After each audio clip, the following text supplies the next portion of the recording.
Sveiki, su jumis sveikinasi laida iš esmės ir aš jos vedėjas, Lietuvos ryto apžvalgininkas Vytautas Bruveris.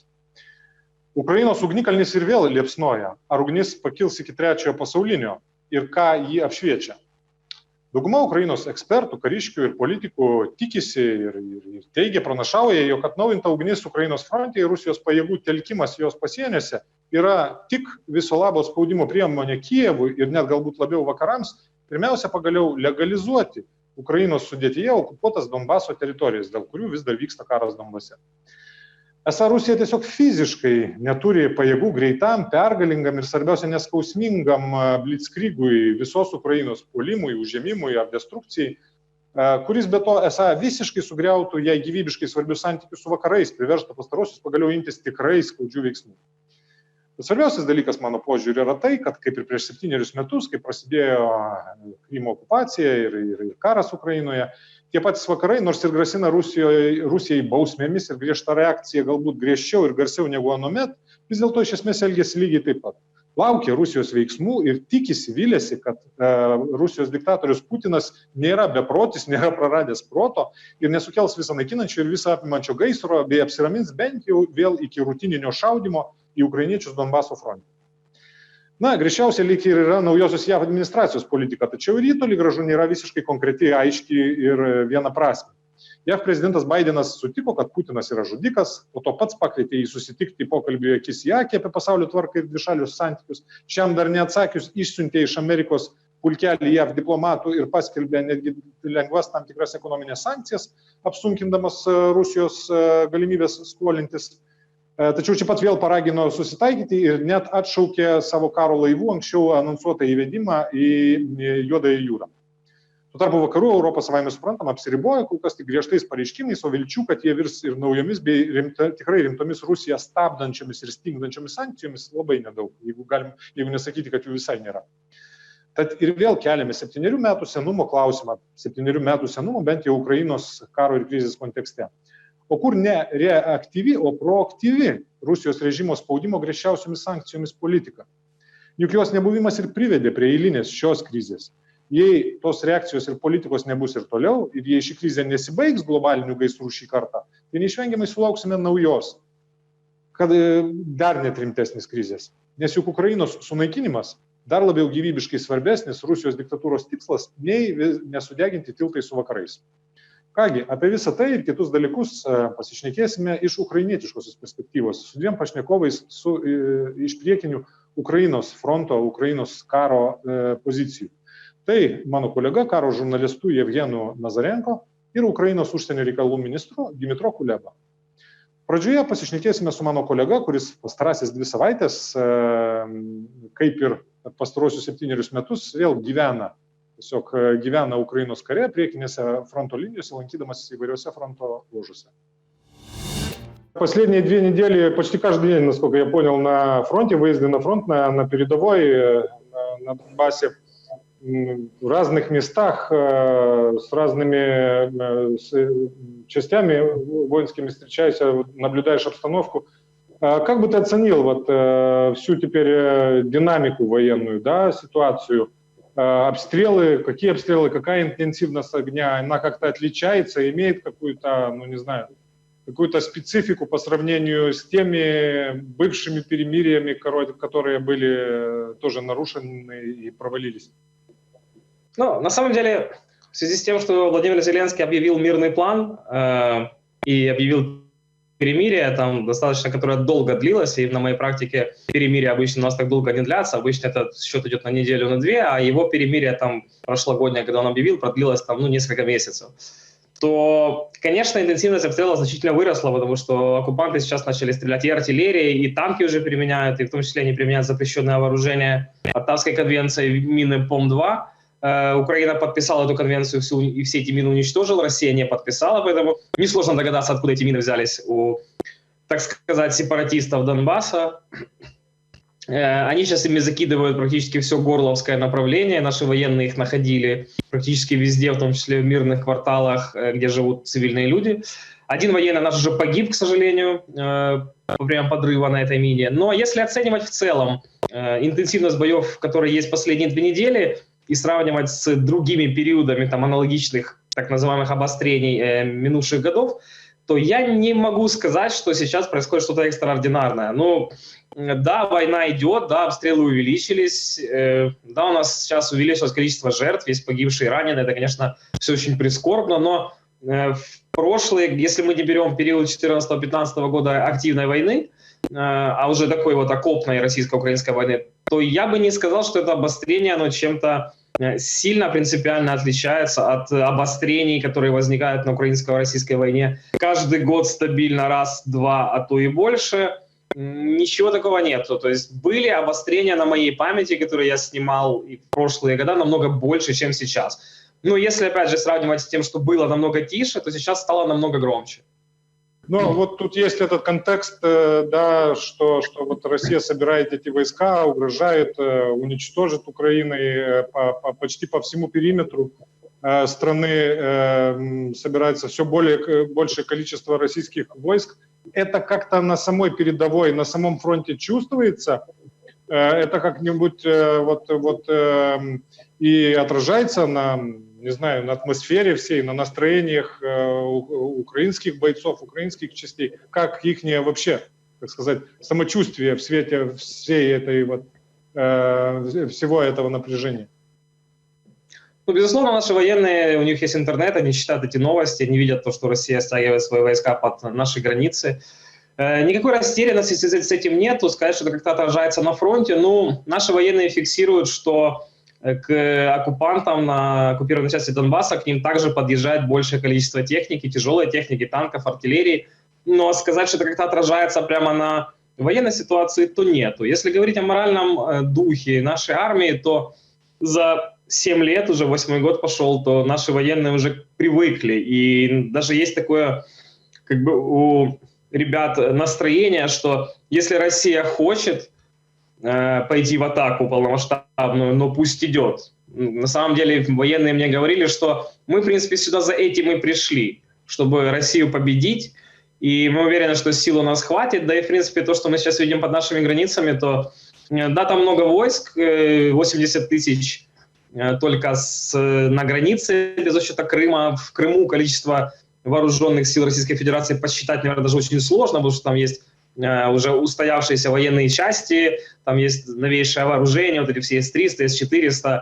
Я, на самом деле, путаюсь несколько в российском вооружении. То есть, ну, вряд ли они пойдут через Крым, потому что там очень малый перешейк, это полуостров, поэтому это утопическая идея. Ну, хотя там оттуда можно бить ракетами. Ну, в общем, пока то, что я вижу, и в том числе надо не забывать о факторе Белоруссии, потому что Россия, по сути, контролирует Беларусь в военном плане так точно, и там тоже очень много войск, а белорусская армия – это, по сути, российская армия.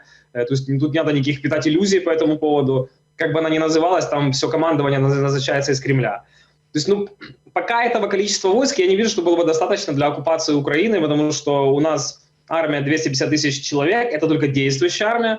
У нас около 300 тысяч резервистов, которые, ну, возможно, не все, но какая-то их часть значительно готовы пойти на фронт, если вдруг начнется какая-то война. И Путин, на самом деле, потерял свой шанс оккупировать Украину в 2014 году, когда не было ни сильной армии, ни толком сильного политического командования. То есть тогда у него была такая возможность, но его остановили дипломатично. Сейчас идти на Украину полномасштабно, это было бы утопией и большой ошибкой, и морем крови для российских солдат. Ну вот то же самое говорят и многие, насколько я успел пообщаться, и насколько я общаюсь, и украинские эксперты, и военные, и политики, что просто физически у России нету достаточной силы для полномасштабной войны с Украиной, что и говорить о каком-то вот быстрой победоносной, да, войне и там блицкриге. Но вот в чем, по твоему мнению, и что вот люди говорят на передовой, военные, по их мнению, в чем заключается цель вот этой всей, ну, истерической кампании со стороны России? Что это такое? Ну, если говорить о военных, на самом деле они сильно об этом не думают, потому что у военных есть свой фронт работы, у них есть непосредственно, извините, враг, который находится перед ними, и думать о том, зачем Россия скапливает свои войска на границе, у них особо нету ни времени, ну, даже если, простите, компетенции, потому что солдат, у него есть оружие, и из него он стреляет по врагу. А зачем Россия это делает, можно только догадываться. У меня, возможно, были бы какие-то мысли, но на самом деле я военный корреспондент, это больше вопрос к политологам, там, к международным экспертам по взаимоотношениям США и России. Возможно, где-то там кроется истина. То есть на передовой все это видят, что Россия скапливает свою армию, но, опять же, я повторюсь, никакой особой реакции. Ну, знаете, солдат стоит в наряде, смотрит тепловизор за врагом, у него есть секунда, он посмотрел в интернет, увидел, что там скапливаются российские войска, он такой, ну хорошо, и дальше продолжил выполнять свою обязанность, смотреть в тепловизор там, и наблюдать за врагом. То есть ничего такого, никакой особой реакции у бойцов на это нет. Так просто Россия дежурно поддерживает огонь, провоцирует, может, Украину, да, на какие-то, ну не знаю, там более масштабные, да, действия, и по сути это все. По крайней мере, ситуация на передовой, насколько ты видел, не позволяет делать каких-то, ну, выводов, что там вот даже на этой гибридной линии соприкосновения готовилось какое-то внезапное наступление той же самой сепарской армии, широкомасштабное. Все этого пока не видно, да?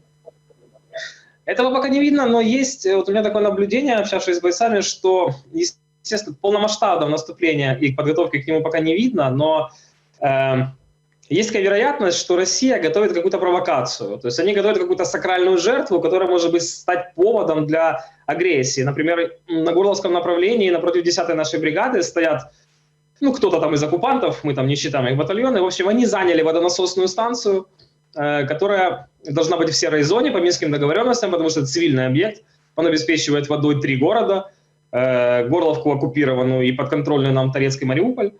И вот они оттуда ведут огонь регулярно, у нас уже были потери, туда заехали российские снайпера, они туда стреляют регулярно, у нас уже было и убитые, и раненые с этой водонасосной станции.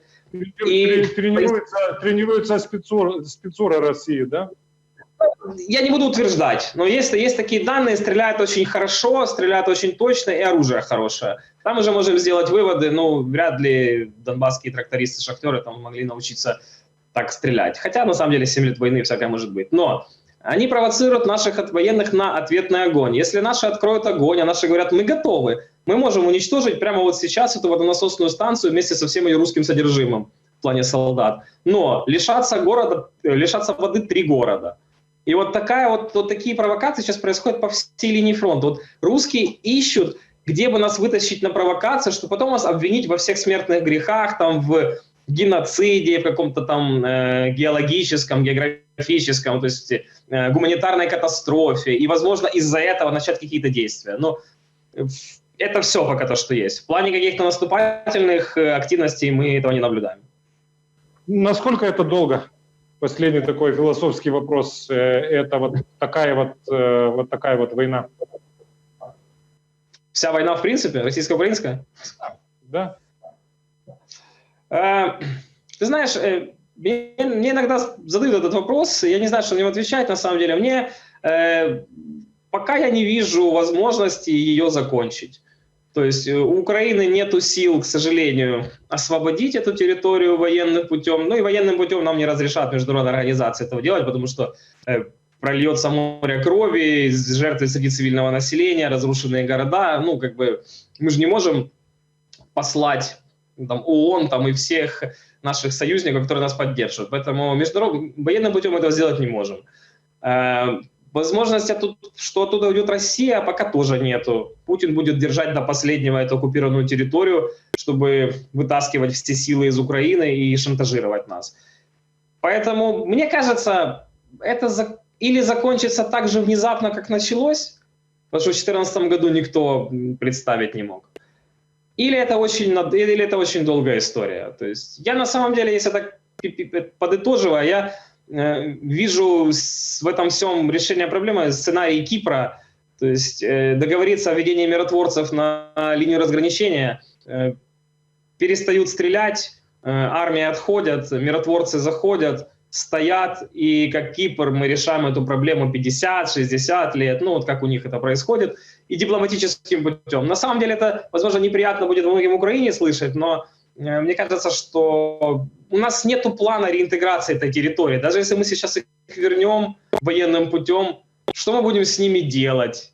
Что мы будем делать с поколением детей, которые пошли в школу уже при ДНР и ЛНР, которым в школе показывают портреты Моторолы, там, Киеве. То есть какого-то плана. Давать им избирательное право, ну так они нас быстро затянут в то же положение войны и в то, от чего мы еле-еле отбились в 2014 году. Поэтому я вижу только вот сценарий какого-то такого вот затухания этого конфликта с помощью международных организаций, в том числе миротворцев, и там уже дипломатически договариваться, возможно, когда-то мы там сможем что-то с этим сделать.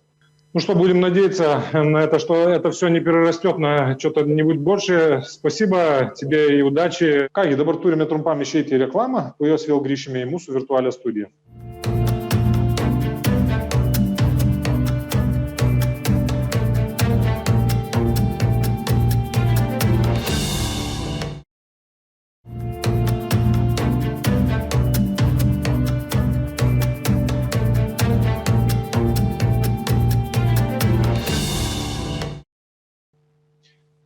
Sveiki sugrįžę į laidą Iš esmės ir kviečiu Jūs pasiklausyti pokalbio su Ukrainos užsienio reikalų ministru Dmytro Kuleba. President of the United States, Joe Biden, recently agreed with the statement that the master of the Kremlin, Vladimir Putin, is a killer. On these days, Biden called Putin personally and invited to have a direct conversation, direct talk eye to eye on the bilateral relations and the new world order. So some say that it is a smart and good move of the Biden administration in the context of the Ukrainian escalation, that Putin is granted the chance to stop the escalation and to leave the dead end with dignity, so to say, and that he wouldn't escalate to the maximum levels right now.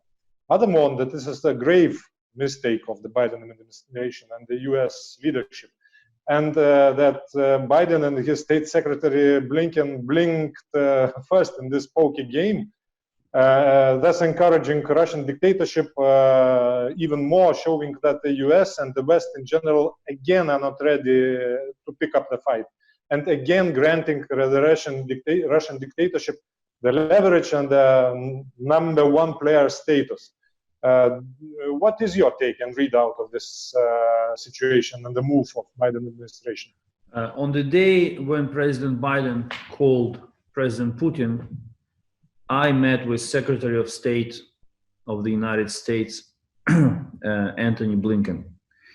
And when I put all the pieces of information available to me into one picture, I come to a conclusion that America's support to Ukraine remains firm and unwavering, and that in the conversation between Presidents Putin and Biden, the Russian leader received a very clear message from President Biden that the United States will stand by Ukraine. So we do not consider this particular phone conversation as a case in which Ukrainian interests were compromised. So, but messaging is not enough. That there are more and more voices, not only in such countries like Lithuania, but even in the main capitals of the West, who state the obvious fact that the draconic and devastating sanctions targeted not only at the Russian regime and its leadership, but at the economy as the whole is the main and only tool to deter and stop Russian dictatorship. But do you agree that such sanctions as relevant Western policy towards Russia had to be imposed not even yesterday, but the day before yesterday? The message that I brought with me to Brussels and to my meetings with Secretary General of NATO, with all allies, and with Secretary of State was very simple. We deeply appreciate all the strong messages that came out from capitals and from international institutions in recent days to deter Russia and to contain Russia and to demotivate it from further aggressive actions. But the time has come to support these words with deeds. And the West should not repeat the mistake of 2014 I call it mistake 2014, when Russia was acting in a very deliberate and I would say conscious way, occupying Crimea, igniting the war in eastern Ukraine, and the West was expressing concerns, grave concerns. Then the West was following up the situation, and then it was designing its reaction. It took too long, and Russia won the most precious time to steal Crimea and to ignite the war, to start the war in Donbass. So we shouldn't repeat that mistake now. And this is why I came to them and I said, please make your decisions now of how you can practically help Ukraine to defend itself. We understand that different countries have different capacities, different political situations and policies towards Russia. But if you can do something, then be ready to do it, so that you do not waste time on making your choice. When it comes to sanctions, of course, whatever Russia is saying, but sanctions are proved to be an efficient tool of containing Russia's aggression. And the only thing that I can emphasize here is that the recent preference for personal sanctions is exhausting itself. And if we want to seriously stop Russia, then time has come for sectoral sanctions. Do you have the feeling or understanding that the political will, more or less unanimous political will in the West on such sectoral sanctions and even more preventive sanctions, acting beforehand Russia acts, is now there in the West? Is there more chances that the West can act more preventive and more deliberate and unanimous and serious? Russia has done so many bad things that there is no need to speak for preventive sanctions. Russia continues its aggression against Ukraine. It continues systemic violations of human rights in the occupied territories of Ukraine. It continues its disregarding treatment of Alexei Navalny. It continues to interfere into internal affairs of other countries. So there is no need to speak about preventive sanctions. It is enough to punish Russia for every piece of its damaging behavior in response to its aggression. There is no need to prevent it because this aggression is already taking place. So do you think that there is more political will for that in the West, especially in the Western Europe, Berlin, Paris? We will see. I do not want neither to overestimate nor to underestimate this political will. But after visiting Brussels, I can note positively that no one has any doubts about the source of problem, the source of threat. It is Russia. And this is clear to everyone. It is also clear that there is no need to call on both sides to behave reasonably. This is the bad habit of European diplomacy, to share responsibility equally among everyone. This time has passed. Ukraine behaves reasonably. Ukraine is not seeking escalation. We do not respond to their provocations. So there is no need to call on both sides to be reasonable and to de-escalate. It's the Russia who should be addressed with these calls and who should be targeted with measures aimed at deterring its aggressive activities. But it's, of course, for EU capitals and for the European Union as a whole to decide on the scale of sanctions. Another tool of Russia's deterrence you and whole Ukrainian leadership is now very actively speaking about is the NATO membership action plan for Ukraine and even membership in the alliance. But what makes you think that now there is a real possibility that NATO will grant Ukraine at least membership action plan, if not the membership in the alliance? Many, or we can say the majority in such capitals as Berlin or Paris still are convinced that this is the main red line and no-go area for Moscow, that it is provoking it and dragging all the West into maximal risk of direct military confrontation with Russia. The fact is that Ukraine has never dropped the idea of receiving membership action plan and seeking membership in NATO. But this idea has been noticed only in recent weeks when, or this policy of Ukraine has been noticed widely only in recent weeks because of the escalation. It would be misleading to believe that Ukraine came up with the idea of membership in NATO only because Russia escalates.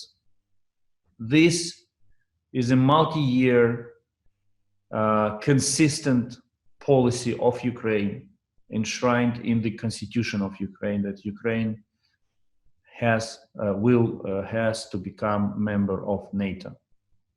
So, no, we are not seeking membership because of escalation. We are seeking membership because, first, NATO promised this membership to us in 2008 at Bucharest summit, and second, because membership in NATO membership of Ukraine in NATO is in the best interests of both Ukraine and NATO. And we do know that there are some skeptics in the alliance. But we are talking with them. Our friends are talking. Other allies who are supportive of our membership are talking with them, including Lithuania. And I deeply appreciate the efforts of your government in that regard. So there is nothing new in it, and it's not my problem that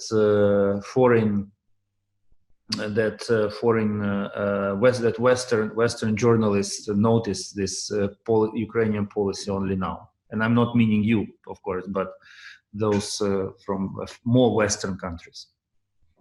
But what about it was in my question, what about such Western countries as Germany, for example, and France, that many in the political elite, in the media, in the expert community, in the society are convinced that it's grave provocation of Russia, that it will make things only worse if the Ukraine is granted membership action plan. Do not provoke Russia is the best selling Russian strategy in the world. I would like to commend Russian diplomacy for selling this strategy to the West, that they should not be provoking Russia. Back in 2008, when at Bucharest summit, NATO promised to Ukraine and Georgia that they will be members of NATO. Skeptics said that they cannot go any further because this will provoke Russia. Since 2008, or in 2008, Russia attacked Georgia. In 2014, when Ukraine officially, according to the law, was a non-bloc country, not pursuing its integration to NATO, Russia attacked Ukraine. So all these arguments that we should not we should not support membership of Ukraine in NATO because it will provoke Russia, were first designed in a different reality in 2008 and do not match with the current reality. And second, they are false by definition because Russia does what it does irrespective of the quality or the status in relations between NATO. Sorry, I'm really tired. I'm losing the line. Gosha, what did you want to show me? Yes. Sorry. It's understandable, Minister. I understand that the time is tough now. No, it's a false. To make a long story short, it's a false argument that they should not provoke Russia, because when Russia wants to commit aggression, it does not need provocations. So my couple of last questions about how do you understand Russia's main goal now in this situation? What is really Russia up now? Is it full-scale open military invasion, or just, so to say, only the maximal escalation on some areas on the current front line in Donbass? Or is it intimidation and blackmail not only of Kiev, but of Paris and Berlin to step back and to accept the legalization of occupied territories in the political body of Ukraine? Or is it a reaction to the incentives about NATO membership action plan for Ukraine, sanctions against Medvedchuk?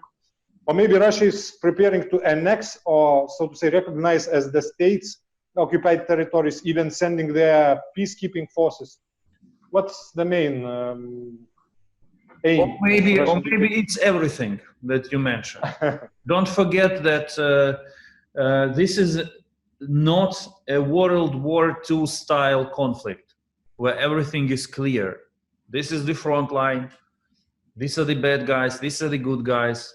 Thousands of people and tanks cross the line in an offensive, and then the other side in a counteroffensive. We are in the middle of a hybrid warfare. And hybrid war is like playing a piano. You know, you push the right buttons at the right moment to produce a melody. So I'm sure that General Staff of Russia has all kinds of plans at its table, from local conflict to a full invasion. The question is which plan will be implemented, if any. And the purpose of diplomacy now is to react to Russia's actions in such a strong way that it will prefer not to trigger any military plan. This is the goal. And this is what we should be doing.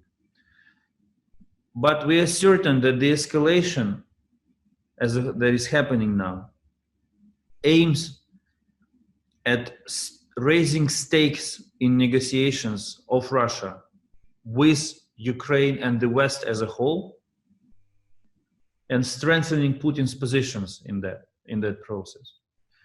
We also believe that Putin is trying to strengthen his image at home ahead of parliamentary elections scheduled for September in Russia.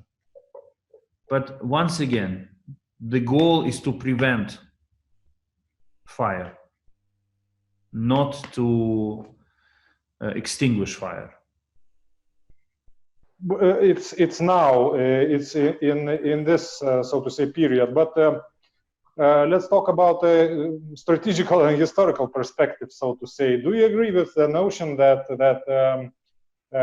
the fire on the front line in Donbass and this war in Donbass won't end unless Russia is such dictatorship as it is, and that Ukraine and all the world should be just prepared for this kind of sometimes looking never-ending military standoff?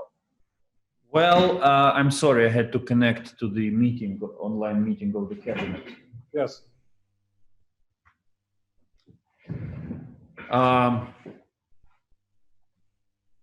It is true that Russia is obsessed with Ukraine. Ukraine is more than a rational, is beyond rational thinking in the Kremlin. I believe that this conflict will end when two things happen. First, actually when one thing happens. When President Putin and Russian elite understands that the West considers Ukraine as part of its own space. That Ukraine is not in the middle, that Ukraine is not a breach, that Ukraine is not a buffer, whatever kind of theories there are. But Ukraine is part of, but Ukraine is part of the West. This message, as long as President Putin will believe that the West has not made its choice, its strategic choice towards Ukraine yet, they will be shattering us. They will be shattering the West, trying to prevent them from making this decision. Once the decision is there, this will critically change the whole framework of our relations with Russia. And Russia will understand that this game is lost for them. And the very last question before letting you back to the frontline, Minister. Do you agree with the notion that open, full-scale Russian aggression against Ukraine in this historical and strategical perspective is in some sense inevitable thing, given the current nature of Russian dictatorship and the dynamics of its degradation? Is Ukraine ready for that? We have to be ready for everything. That's what I can certainly conclude since 2014. Everything is possible. It was unimaginable that Russia would take over Crimea illegally, that it would that Russian soldiers would be killing Ukrainians. But this is where we are. And the answer to this question is in my answer to your previous question. The problem is that for Russia, Ukraine is still not only rational, but also emotional issue. And when emotions are high, Russia can take the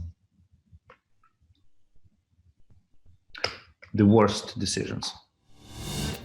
Ačiū, kad žiūrėjote. Iki susitikimo kitą kartą.